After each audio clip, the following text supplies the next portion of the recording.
Hello everyone.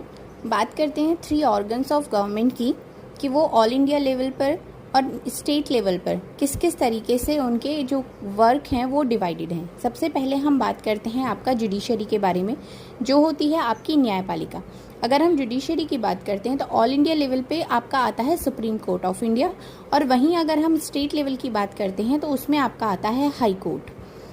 दूसरा आपका आता है लेजिस्लेचर, विधायिका जिसे हम बोलते हैं। नेशनल लेवल पर आपके 2 हाउसेज इसमें आते हैं, पहला आता है आपका लोकसभा और दूसरा आपका आता है राज्यसभा।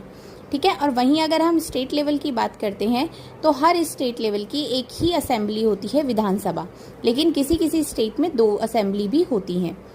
उसके बाद आपका आता है एग्जीक्यूटिव, कार्यपालिका। कार्यपालिका का जो होता है ये किसके द्वारा लीड किया जाता है? प्रेसिडेंट ऑफ इंडिया के द्वारा किया जाता है, या फिर नॉमिनल के रूप में या हेड हो गया supreme commander of the Indian arm force. और जो प्राइम मिनिस्टर होते हैं वो इसके एग्जीक्यूटिव हेड होते हैं।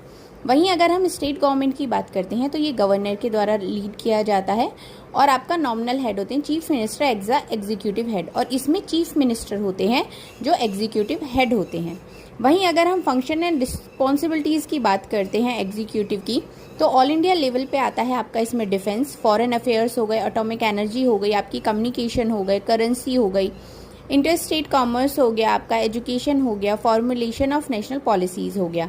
वहीं अगर हम स्टेट लेवल की बात करते हैं तो पुलिस, लॉ एंड ऑर्डर हो गए, adaptation and implementation of laws made by the central government at the state level. जो भी सेंट्रल गवर्नमेंट स्टेट लेवल के ऊपर कोई भी लॉ बनाती है उसको अडॉप्ट करना और उसको इम्प्लीमेंट कराना, ये काम होता है। पब्लिक हेल्थ से रिलेटेड हो गया, आपका एजुकेशन हो गया, एग्रीकल्चर हो गया, इरिगेशन हो गया, लोकल गवर्नमेंट, ये सारी चीज़ें आपकी स्टेट लेवल पर आती हैं। तो आप समझ ही गए होंगे कि जो आपका जुडिशरी हो गया, आपका न्यायपालिका, आपका लेजिस्लेचर हो गया विधायिका, या आपका एग्जीक्यूटिव हो गया कार्यपालिका, उनके जो नेशनल लेवल के और स्टेट लेवल की जो चीज़ें हैं वो डिवाइडेड हैं। इसमें आपका अलग अलग आ जाता है। ऑल इंडिया पे आपका सुप्रीम कोर्ट हो गया जैसे, और आपका स्टेट लेवल पे हाई कोर्ट हो गया। लोकसभा और राज्यसभा हो गई, वो आपकी नेशनल लेवल पर आती हैं, और वहीं अगर हम विधानसभा की बात करते हैं तो वो आपकी स्टेट लेवल पर आ जाती हैं। होप सो आपको समझ आ गया होगा। Thank you so much.